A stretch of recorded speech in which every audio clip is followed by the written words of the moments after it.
Oi, gente. Hello, meu terceirão querido. Tudo bom com vocês? Aqui é a Rafaela, professora de Geografia, e na aula de hoje nós vamos dar continuidade aos nossos estudos do capítulo 8. O conteúdo vocês podem encontrar na página 55 da apostila.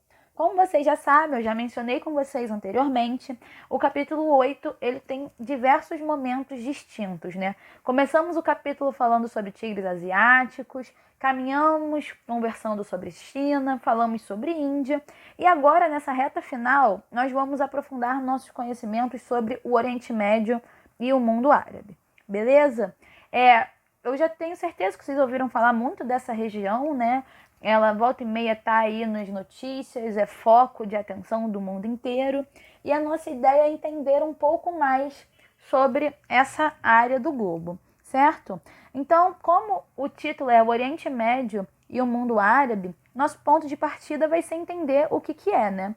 O Oriente Médio, galera, é uma região, tá bom? Muita gente confunde, acha que é um país ou algo do tipo, mas não, o Oriente Médio é a região que vai compreender o leste do Mar Mediterrâneo e o nordeste da África, mais precisamente ali no Egito, certo? É uma região repleta de conflitos motivados por diversas questões, como por exemplo, religião, política, petróleo e por aí vai, tá? Já quando a gente fala do mundo árabe, a gente vai ter um nome meio que autoexplicativo. O mundo árabe, ele equivale a todos os países que falam árabe. São 22 países que vão estar incluídos nesse mundo árabe, e eles são compreendidos entre o sudoeste da Ásia, no Oriente Médio, e todo o norte da África, tá bom? Os muçulmanos, eles estão presentes em toda essa região, sendo que também vão estar espalhados no leste africano, no interior da Ásia, em alguns pontos da Europa e do sul da Ásia também, tá bom? Mas vamos lá. Como eu adiantei para vocês, uma das questões, né, que leva a conflitos lá no Oriente Médio é a questão da religião, né? Então vamos entender o que é o islamismo, que está muito presente nessa região.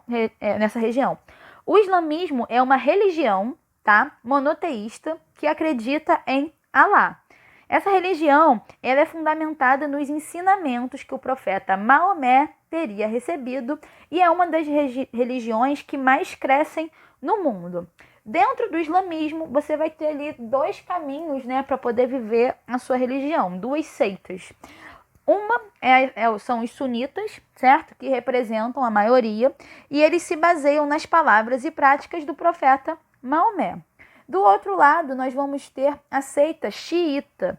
Os xiitas, eles pregam que os descendentes do profeta Maomé devem guiar a comunidade islâmica, tá bom? Então, ou seja, os xiitas, a seita xiita, ela prega que só os membros do clã de Maomé que podem liderar, tá bom? O islamismo, galera, é uma das maiores religiões do mundo, tem mais de 1 bilhão de fiéis e está presente em diversas áreas do globo, tá bom? Guardem essas informações que elas vão ser fundamentais pra gente em diversos momentos aqui dos nossos estudos do Oriente Médio, tá bom?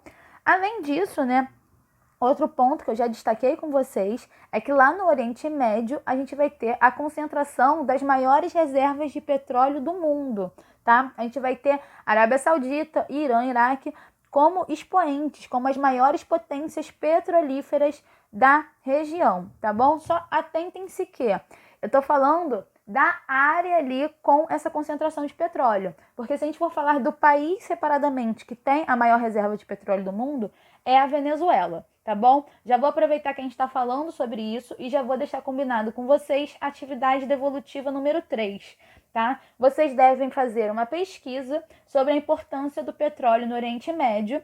Ilustrações são fundamentais e serão avaliadas na atividade de vocês, tá bom, galera? Essa atividade tem que ter uma página, tá bom? Então vamos lá, ó. Atividade número 3, pesquisar a importância do petróleo no Oriente Médio. Ilustrações são fundamentais e vão ser avaliadas, tá bom? Então vamos continuar. E o que acontece? O porquê que o petróleo é tão importante lá? A gente vai ver que ele tem, né? Vocês vão fazer essa pesquisa, vão ver que tem, um recurso muito importante que desperta o interesse geopolítico e, inclusive, questões petrolíferas, né, foi um dos motivos do ataque e da invasão do Iraque, né, ao Kuwait ali em 1990, na Guerra do Golfo. Para a gente entender a Guerra do Golfo, a gente tem que entender antes um conflito que ocorreu na década de 80, né, na Guerra Irã-Iraque. Esse mesmo Iraque que está envolvido na Guerra do Golfo já tinha entrado em guerra com o Irã na década de 80 por motivos políticos, territoriais e também petrolíferos. O que rolou? O principal motivo mesmo, ele foi político-religioso. Em 1979, o Irã, ele tinha passado pela Revolução Islâmica, certo? A população do Irã, ela era composta por sua maioria por islamistas xiitas, certo? Derrubou o governo monárquico e introduziu um governo xiita, tá bom? O governo do Iraque na época, ele era também, né, islâmico, só que sunita, e a maioria da população iraniana, ela era xiita. E havia esse temor do governo de que a mesma revolução que ocorreu no vizinho Irã pudesse ocorrer também no seu país, certo? Então iniciou-se a guerra, né, para desestabilizar essa influência xiita do Irã na região. Só que, né, gente, guerras são complicadas, né? São complicadas. Durante essa guerra, os iraquianos tiveram o apoio dos Estados Unidos, que era um grande interessado em enfraquecer o Irã, e também da Arábia Saudita e do Kuwait, que dentro do contexto da guerra do Irã-Iraque, eles emprestaram muita grana para o Iraque, né? Para o país governado pelo famoso Saddam Hussein. Certo? Esse apoio internacional foi exatamente o que impediu, que fez a diferença para que os iranianos não fossem derrotados. A guerra terminou com um status de empate, certo?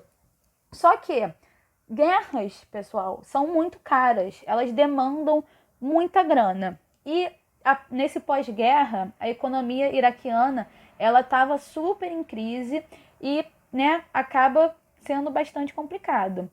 E ele teve problemas relacionados ao petróleo, que era a principal fonte de renda da economia do Iraque. E o que ainda vai piorar, né, esse cenário e vai causar uma profunda irritação no Saddam Hussein em relação ao Kuwait foi que a galera do Kuwait começou a cobrar a devolução dos empréstimos cedidos durante os anos da guerra do Irã-Iraque. Então eles já estavam passando por uma crise econômica e ainda estavam tendo ali, né, dívidas sendo cobradas. Aí o que aconteceu? A gente vai ver que essas inimizades, né, essas hostilidades vão acabar, né, culminando nessa invasão do Kuwait por parte do Iraque, tá? Após invadir o Kuwait, as forças iraquianas elas conquistaram rapidamente o país, principalmente porque o exército iraquiano ele era um dos maiores do mundo, né, por causa dos anos todos de guerra contra o Irã. E, enfim, teve toda essa situação.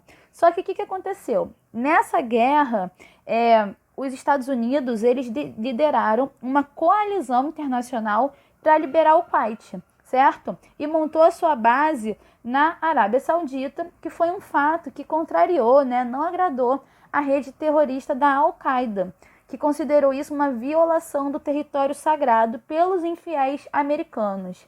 Isso vai, né, reverberar, vai ter ainda como consequência o início dos ataques da rede terrorista contra os Estados Unidos e que vai culminar lá no ataque de 11 de setembro, né, vocês já sabem, super emblemático, aos Estados Unidos. Tá bom, gente? Já falei coisa pra caramba hoje, né? Vou ficar por aqui. Já combinei com vocês a atividade devolutiva número 3 e vou deixar para a gente poder fixar os assuntos vistos na aula de hoje, exercícios diversos 40, do 1 ao 30. Tá bom, pessoal? Fiquem bem, se cuidem e até a próxima. Um beijo, tchau, tchau!